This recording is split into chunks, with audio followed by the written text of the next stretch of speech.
So I was actually working. I was working in the credit department at JCPenney's. And apparently a reporter from the Washington Post called my house and spoke to my mother. So in early August 1985, Pam Bauman was a 22-year-old soccer player living in Fairfax, Virginia.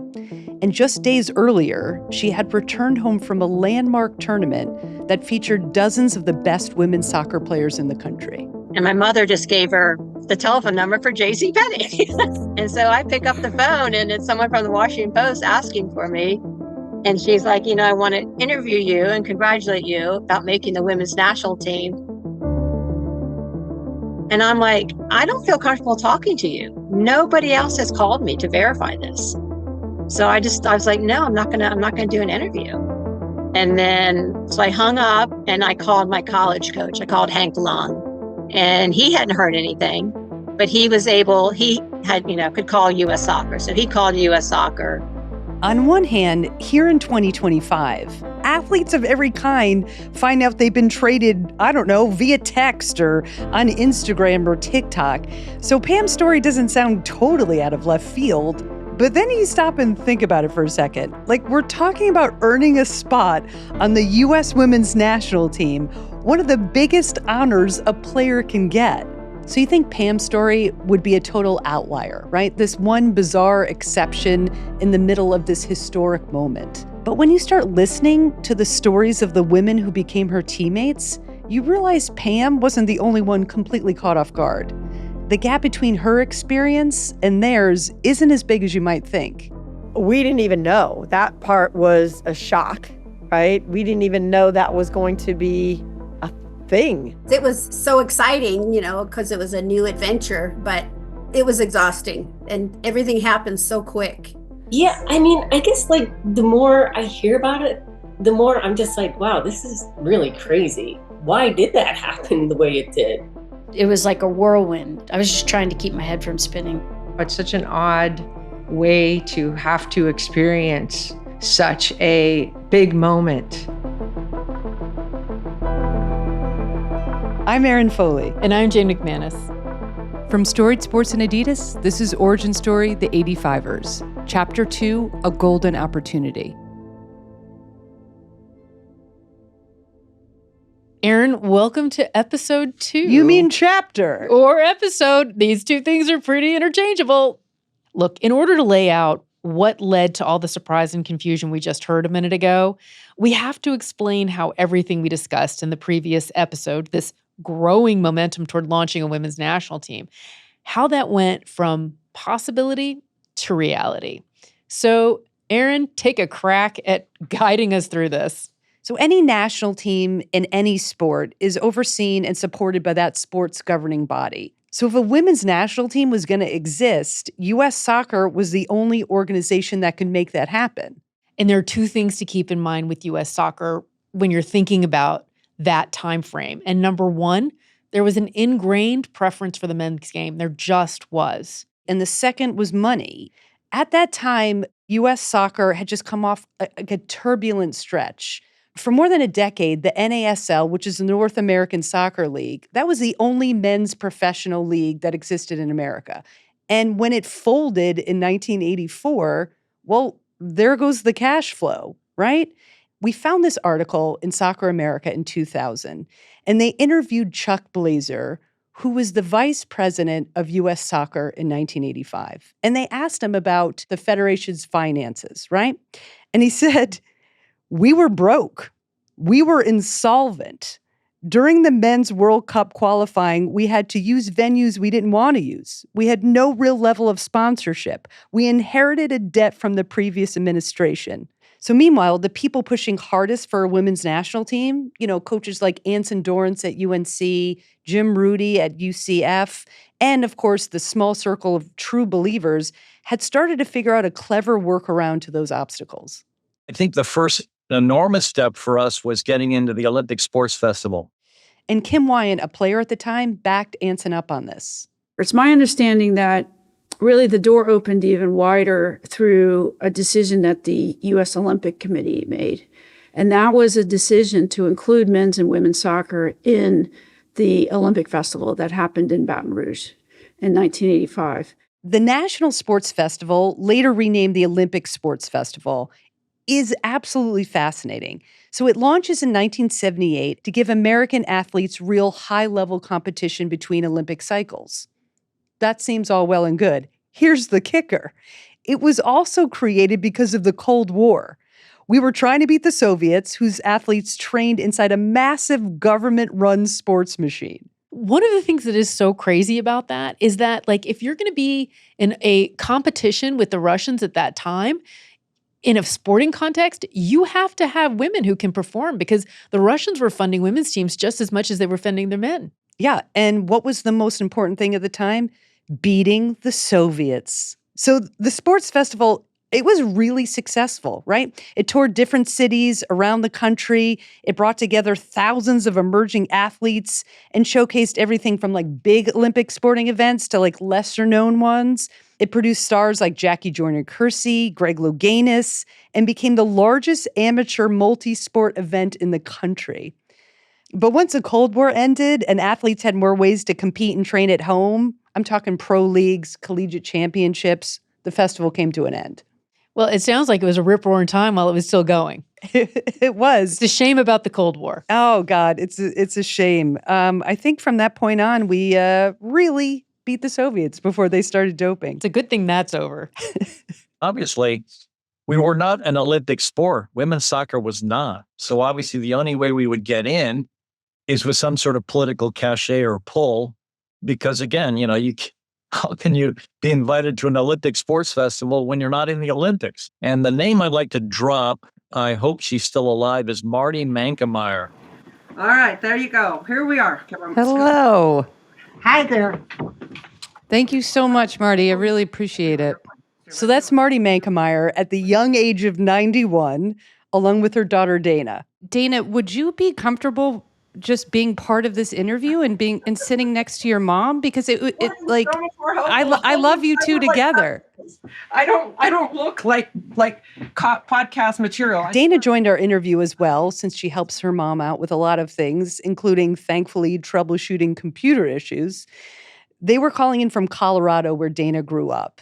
And Dana's early interest in soccer is a big reason Marty got involved in the sport in the first place. She became a pit bull on behalf of Dana and lots of other girls who wanted to play in the late 70s. The self-appointed male leadership of soccer organization was definitely male-dominated and to some extent limited in experience.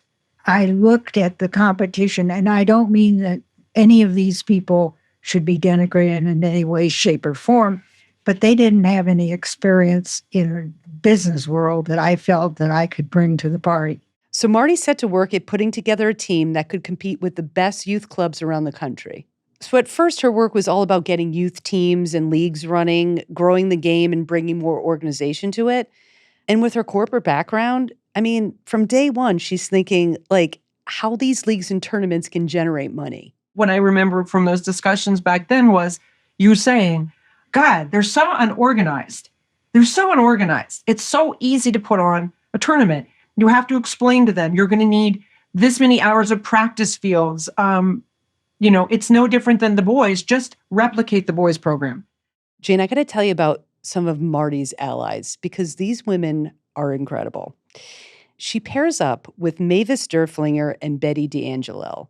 They were running youth soccer programs in other parts of the country. I love this trio, Marty, Mavis, and Betty. It sounds like a classic sitcom from the 1950s. I hear you. I'm obsessed with this trio. And I was just, I was heartbroken that we couldn't talk to Mavis and Betty because unfortunately they passed away about 10 years ago. I would have loved to hear their stories. These three women worked closely together to advocate for more opportunities for women's teams and leagues. And it seemed like the men running the sport felt like they could really keep these three women contained by just keeping them confined to the youth level. Good luck. The funniest thing that she used to say was that I swear that the Federation just let Mavis and me and Betty have the kids because they just wanted to get rid of us. So they were like, nobody cares about youth soccer. We're all about college and, semi-pros and all that. You three take the kids. You guys take youth soccer and do whatever you're going to do out there. Okay, so this strategy to contain our wonderful trio completely backfired. Thank goodness. Thank goodness. So in the decade after Title IX, girls and women's soccer in the U.S. didn't just grow. I mean, it boomed.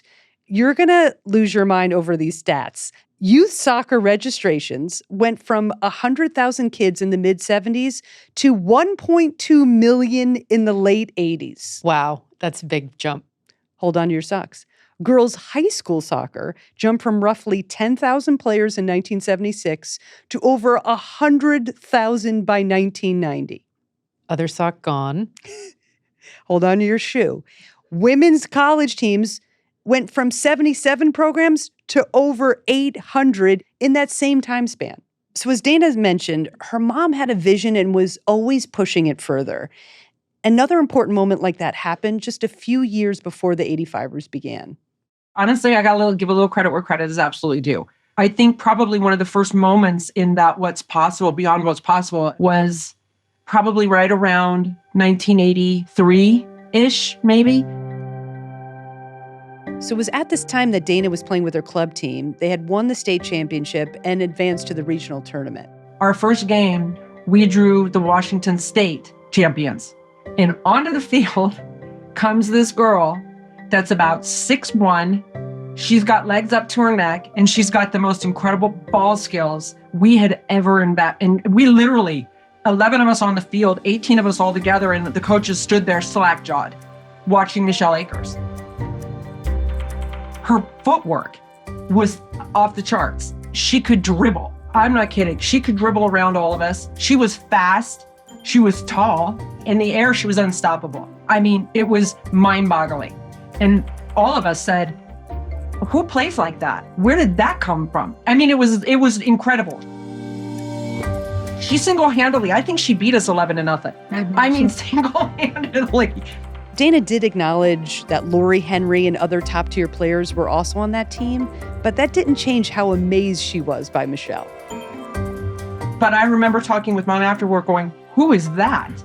How did they learn to play that way?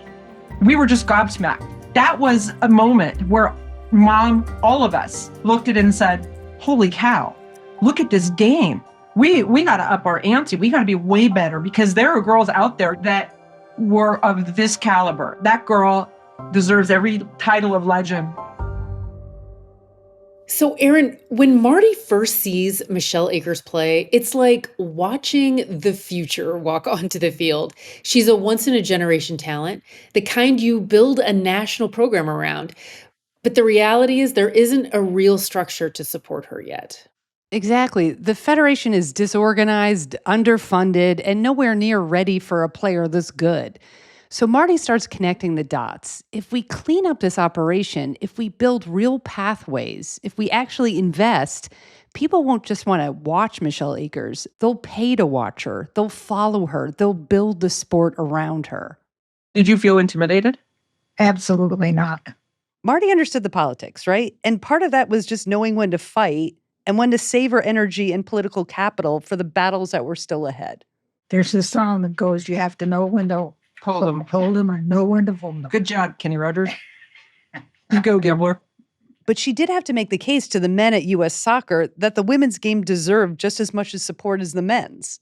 How did you convince them that women's soccer deserved the support and investment? Allowed no disagreement with me. You made Bob, you made a business case. You made a financial case. So as we learned, the financial picture of U.S. soccer was pretty bleak.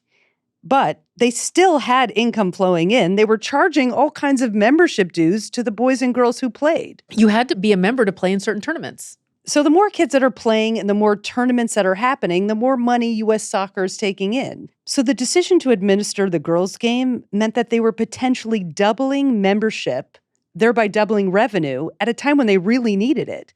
My mom just kept looking at it like, this is a business. This is smart. This will make more money. And here's how you do it. Here's how you actually run it. You need buses. You need uniforms. You need meals. You need practice fields. You need all these things. This is a soccer tournament. We're just going to slip it into the U.S. Olympics. The Olympic thing makes sense because Marty was living in Colorado and the U.S. Olympic Committee had just built its training center in Colorado Springs. So she's seeing the growth of girls soccer. She's literally next door to this big, gleaming new training center. The most prominent women's sports events, well, they're on TV at the Olympics every 4 years. So the next step she's thinking isn't about putting together a national team. It's getting women's soccer to the Olympics. And that's where she puts her efforts in with U.S. Soccer. How did that work? What were the conversations like? It worked with, if I may be so bold as to say, a power play. I simply said, we're going to do it. And we didn't. There was no argument. I love it. I just want to say that's so awesome. It's like just such a power move. I mean, I love it. Like willing it into being. It's like, I said so it is. The complete story is that no one paid much attention. They just didn't. And I was sort of a lone duck out there saying, we need to have this competition. But as far as why no one was paying attention to what Marty was doing, Kim White shared some of her insight on that. Soccer being included in the Olympic Festival in '85 meant that U.S. Soccer Federation didn't have to pay. It was all taken care of by the Olympic Committee. And as we know now, which I didn't know then, the U.S. Soccer Federation was in very, very dire financial conditions and probably not able to organize the men's team, forget trying to organize the women's team. So this was a huge decision that somebody made at the U.S. Olympic Committee level to include soccer.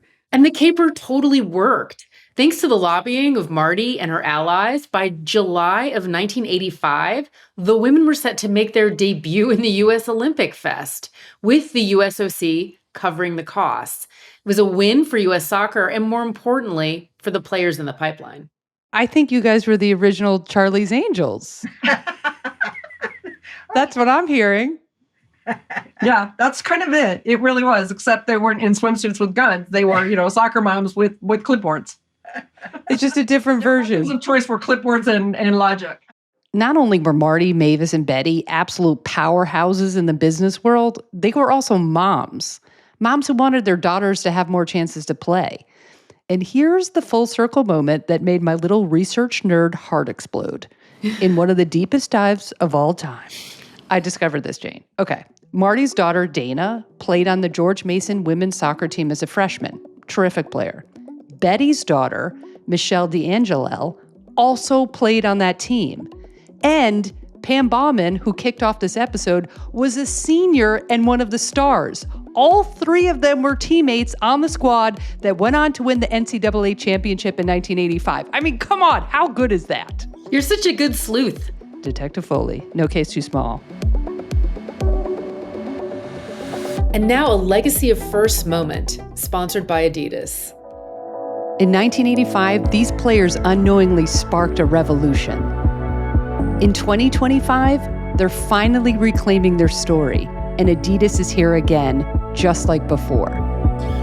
Origin Story Season 1, The 85ers, presented by Adidas.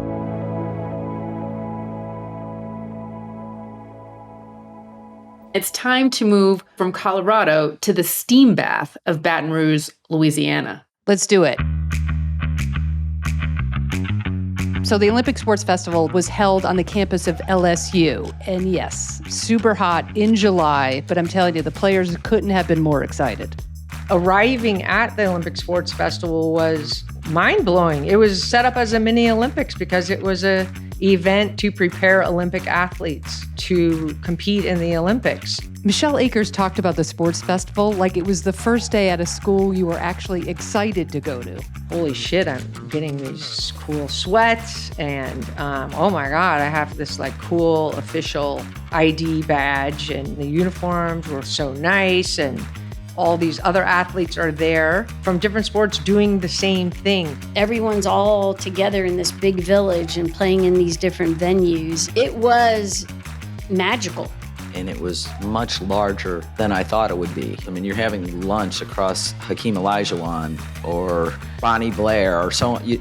You're sitting and having lunch next to these people, and you can go to their events. They had opening ceremonies in Tiger Stadium at LSU. Greg Louganis is carrying the American flag. This is how cool it was.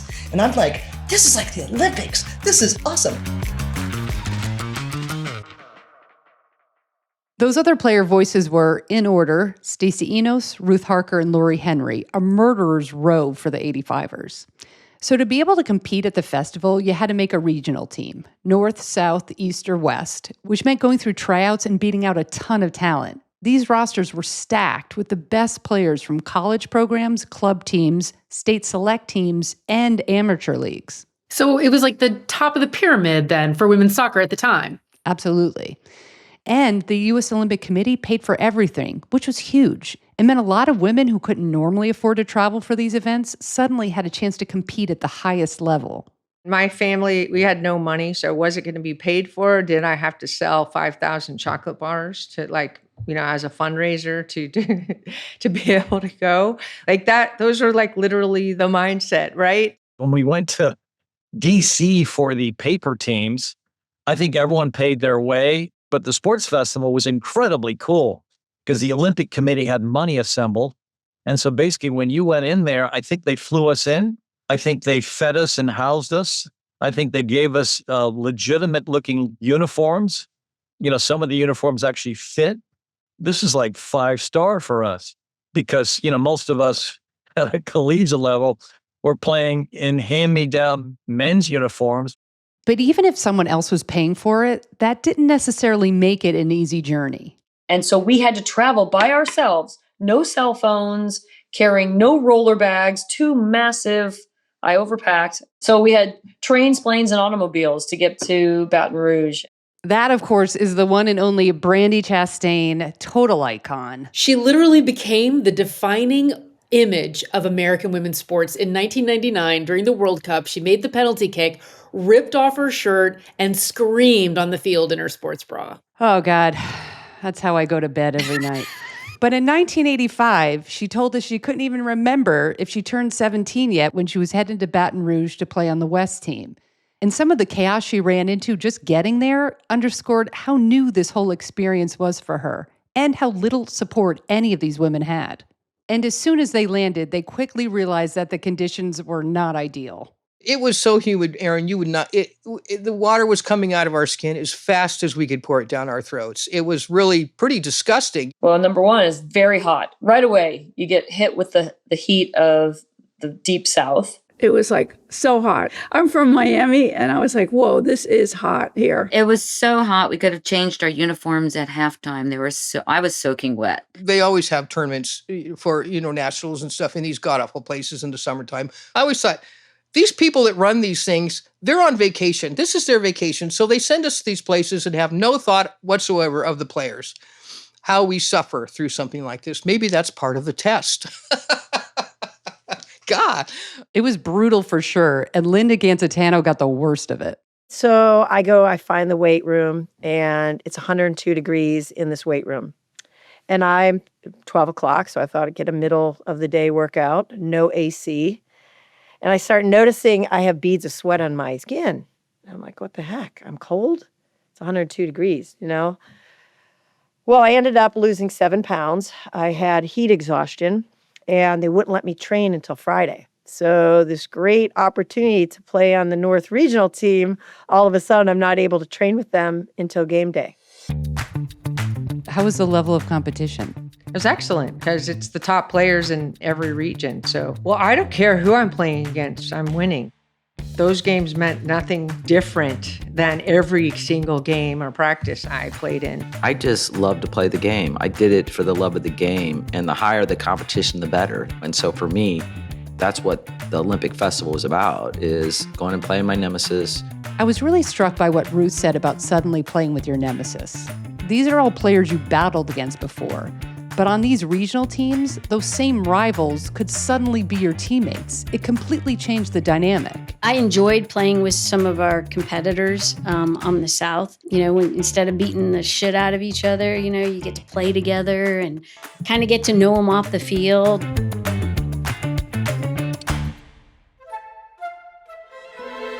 Playing against the other high schools was no joke. And like Lori Henry was on one of those teams, which is a massive rivalry. And God, I hated her. She just would kick the shit out of me. So Michelle shows up with some leftover high school tension with Lori Henry. And Lori was at North Carolina. And the Tar Heels were essentially the New York Yankees of the sport. Meanwhile, Michelle was at UCF, a top rival. Hated the Tar Heels. They won. They beat my UCF. I hated them. But, it doesn't matter. Like, once you're playing with people, it's fun. So it wasn't like I really hated them until I got on the field playing against them. Then I hated them for the 90 minutes. Meeting Michelle and then playing against Michelle Akers is, she's fierce. She's tough. Yeah. What made her tougher and fiercer than all the others? I think her size and her strength and her versatility. You could put her anywhere. She'd just crawl, like as a defender, you're saying you got ball and she is coming over your back and jamming it away. And the hair alone demands attention. Oh my, the hair. The hair, man. I just wanted to clip it. Clip it, girl. So as their own rivalries played out on the field, something larger was happening. They were surrounded by athletes who not only showed them how to be great, but how to play for something beyond themselves. To me, what elevated it was that the other American athletes, you go to their events, you cheer each other. There's this incredible sense of pride. There were just amazing superstars there at the time. Saw women's basketball, some volleyball. Oh, track and field was the big thing. That was the big thing, was to go to track and field. There was a camaraderie between the guys' teams, because there's also like a guys' team for the South and the different regions. So they're cheering each other on. So they didn't realize it at the time, but the festival was actually teaching them what it felt like to represent the United States. Like everywhere they looked, they saw athletes wearing USA on their chests. And for those athletes, the Olympics were the real finish line. And the 85ers, they didn't think they had access to anything like that yet. And truthfully, they wouldn't for another 11 years. Yeah, something else was happening. And without knowing that one day they were going to play for a U.S. women's national team, because they didn't know that was happening, but they were learning what it meant to watch other athletes play for their country. And they were there at those matches, and there was the national anthem, and they were watching those teams compete on their national teams and seeing how those athletes carried themselves. And, it turns out that those lessons would come into play a lot faster than they really expected. Time for a quick word from our presenting sponsor, Adidas. Before the World Cups, before the gold medals, 17 women stepped onto a field in Italy and changed everything. And Adidas was there. Origin Story Season 1, The 85ers, presented by Adidas. Jane, are you sitting down? Erin, as you can see, I am seated. Okay, it's about to get real. I'm so here for it. This is one of the craziest moments in the story. On June 6, roughly 6 weeks before the festival, Soccer America published an article titled, U.S. to Form Women's National Team. The article mentions a tournament that would take place in Seattle and include England and West Germany. So that tournament never happened, but it also reads as follows, quote, in the planning stages for later in August is the possibility of participating in a tournament in Venice, Italy. But here's the kicker, Jane, if that is your real name. Despite that headline and that article, most of the players didn't know any of this was happening. I didn't know anything about the fact that they were going to announce a U.S. team at that event. A lot of people did. I wasn't one of those. So I wasn't playing for a spot there because I had no idea that was even happening until the end of the tournament. I had zero idea. I had no idea that there was going to be a team picked. We didn't even know. I don't think they even told us. It was really late. Like we had already played a bunch of games. Not that probably would have changed the outcome of anybody. I'm really curious about this June 6th Soccer America article, because if something like that appeared in the media today, everybody would know about it. And yet here's this story that basically says there's going to be a national team selected at the Sports Fest. And yet it's a mystery to most of the participants and to a lot of the coaches. I think the Soccer America article was absolutely wild because it laid out an entire plan for the entire summer. There was not only the June 6th article, it was a series of articles throughout the summer that's like, here's the blueprint of how we're going to create a national team. And then the players arrive and they're like, huh? What? And you're like, how do the players not know? Like, why? this idea of where does the information about women's soccer even live? Like, where do you go to find it? There are no blogs. There's no TikTok. There's, we're living in a pre-internet media environment where, it's basically people on typewriters typing things up. A typewriter is an electronic message maker. Exactly. It's like smoke signals, We're talking about ancient technologies. Yeah, I mean, arguably, if you don't read Soccer America or your parents don't read Soccer America, you just didn't get that information. I would say a handful of players based on very, specific circumstances knew. A couple of UNC players because of Anson Dorrance, who was one of the coaches at the Olympic Sports Festival. Some players had some insights and some players didn't, We couldn't even really get a clear indication of what coaches knew. Again, it's 40 years ago, but still there was, I would say, whispers. I think we knew that the sports festival was going to be used as the tryout this year. Did we know if we were going somewhere? Not at the time. I think they told us beforehand this was going to happen, and that excited all of us. And so I don't know if the announcement was made at the end of the sports festival or we knew going in. I can't remember exactly. I feel like there was some of that broken promise kind of going on. And while we all thought there was going to be a paper team, we were aware that they were going to read off this U.S. women's team. It wasn't clear to us that we were going to Italy right after the tournament. Even if you heard, even before the tournament or during the tournament, that there was going to be a national team selected, you were just absolutely crushed by a paper team in 83, crushed by a paper team in 84. Most of the players, when you talk to them, they went into that Olympic Sports Festival so enjoying the tournament. This is just another tournament to play in, and they're going to leave it out on the field. I'm just going to be a great teammate. I'm going to work my butt off. I'm going to know my place because I'm the youngest player. I'm going to do what I'm told. I will do anything. Then the rumblings come. People from other regions, and they're like, hey, did you hear there's going to be a national team? And all of a sudden, it went like wildfire. Everybody wanted to be on the national team. I remember Anson pulling me and Michelle aside and saying, they're going to pick a national team and you're being considered, but Mike thinks you're Mavericks because you wear your socks down and you tuck in your sleeves. So yeah, this is what you do. Emily Pickering, who you just heard, was on the South team. And she wasn't going to let Mike Ryan's style preferences get in the way of how she played on the field. I was like, look, I'll start off with my socks up and my shirt sleeves out, but after that, it's a battle. We're going to battle. I feel like, honestly, I would say that the conversations were not really, how do we make the national team? What do we have to do? What is the national team? It's like, it was just the next step. And since there was no real understanding of what that meant in terms of where would we play or what kind of tournaments, I remember thinking myself, like, wouldn't it be great to be selected? But I was already I was 16 years old and I was feeling awesome about this. The tournament wrapped with the South region taking home the gold. Akers' team, coached by Anson Dorrance and loaded with UNC and UCF players. And to close out the whole festival, they had a medal ceremony. The winners were feeling good. Some of them maybe a little too good. We were drinking wine coolers up in the bleachers, right? Probably snuck it into our backpacks or whatever we were carrying. And we're just having a great time up there, because it's over, right?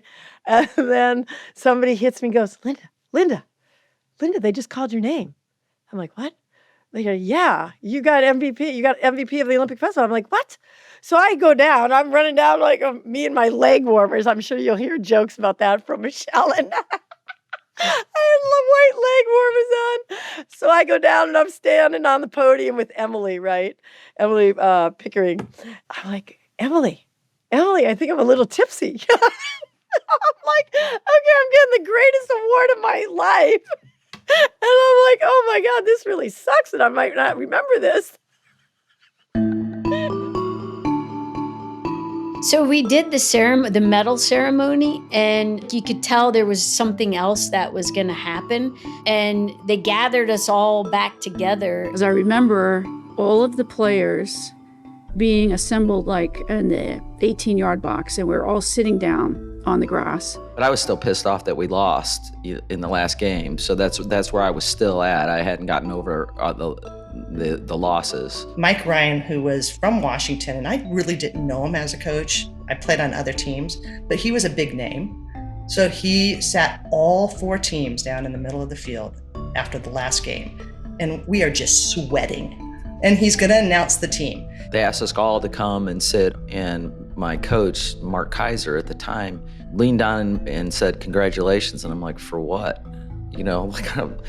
I thought maybe I got MVP or something like that at the tournament. So I don't know what's happening. I don't know if it was Chuck Blazer or somebody else from the Olympic Festival, but they made an announcement that they were going to basically start the U.S. women's national team, and that there was a tournament in Italy that we were going to be attending.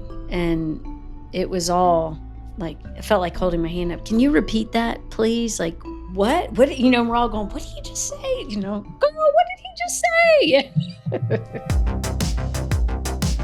They start calling people from teams, and everybody's clapping, and they call people for your team, and I'm like, oh my God, I'm so glad I got to play with you. This is so great. Then they announce it, and I don't even hear my name, and the players on my team are like, "Go, Ruth, go." So they announce at 17, and even then I didn't know what that meant, because you could barely hear the person on the microphone. I literally remember sitting on the grass and they were talking, and I am not a listener of the things. I didn't know what was going on. They were like, "Oh, Michelle, you got," and I was like, "What? What is going on?" There's like 17 people being picked, and the 16th name came up, and I'm like, okay, I'm just glad I had this opportunity. And then they call my name, the last name called, and my teammates just jump on me, and I'm just like, wait, what? They call? No way. And I just was like, you got to be freaking kidding me. It was like Christmas morning times 10. So I think when it was finally U.S. Soccer stood up and acknowledged and said, we are starting a U.S. women's national team, it was like your body, you get chills. You're just like, oh my God, that's the next level. This is where we go. The first time we gathered on the big field, it was to listen to Bob Hope and the Oak Ridge Boys at the opening ceremonies. The next time we gathered on that field, we got chosen for the national team. Pretty exciting. Well, I was feeling very, very confident that my name was going to be called. And it was, and I remember feeling, relief and excitement. Brandy Chastain is 15 or so, she's a young pup. And I'll never forget her saying to me, "Man, you made the U.S. team." She didn't say it just like that. She used a curse word, but I'm trying to be good. Do you remember anything from that convo? I so wish I could remember half of the things I'm hopefully I was intelligible. You said to Ruth, "Oh my God, you made the fucking national team." Well, there you go. So it seems that I did understand that it was a big deal. There were a lot of players sitting around who were just like, what? I didn't make it. How do I? So it was kind of a tough one. And one of those players who didn't make it was Brandy Chastain. For some reason, I have this image of me walking, like literally if you think about like a high school football stadium, and there's kind of like the bare bones to the backside of the stadium, the steel girders, and you kind of walk underneath. And I just remember that walk and contemplating not having my name read, and how lonely that walk felt. It did obviously hit me in that moment, like, okay, you didn't make that selection. And I think there was this pain of like, but not too much contemplation about like, I'm getting the next one. But like, I don't really like that feeling. I don't like that feeling. And I don't think that the majority of the players that had been selected to be in that tournament probably had felt that either. So that was a new feeling. Didn't like it so much.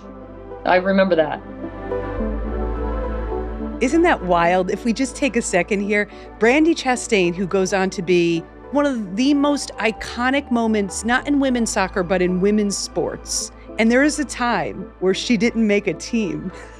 It's wild, but it's also, to her, like, testament. It's like, oh my God, she sees this national team being formed and she's like, I'm, she was very young, but like now she has something to aspire to. That's right. Now she can see it. Oh my God, if I keep working so hard and I keep, getting better and better, one day I can be on a national team.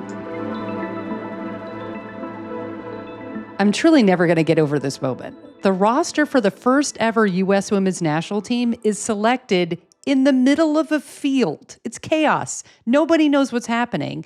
I mean, they're putting this team together like with paper clips and glue.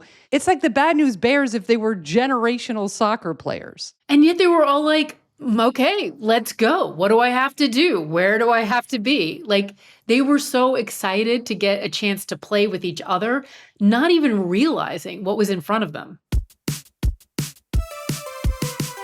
I find out what that means right then and there.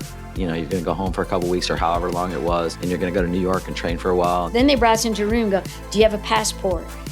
Do you have blah, blah? And we got to get all the paperwork pulled together. It was like a whirlwind. I was just trying to keep my head from spinning, just grab my head and just kind of go, okay, wait, where am I going? What am I doing? What do I need? Where is Italy? Yeah.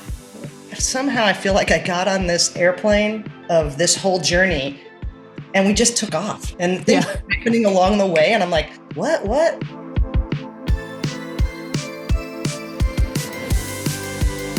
Origin Story, The 85ers is produced by Storied Sports and presented by Adidas. It was reported, written, and produced by me, Erin Foley, along with Jane McManus, Ryan Nantel, and Marissa McBride. Our editor is Deanna Hong. Post-audio is by Jason Powell. Jamie Messler, Laura Gentili, and Michelle Akers are executive producers. For more on all the voices that you heard in this episode, take a look at our show notes. There you can also find a link to all of our episodes. Thanks for listening. You're welcome. Oh, you're welcome.